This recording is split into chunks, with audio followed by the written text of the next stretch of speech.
Bore కొడుతుంది ఎక్కువసేపు వరకు ఫోన్ చూస్తా ఫోన్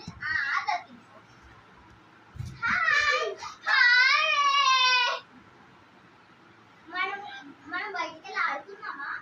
నాడు ఆడుకుందాం.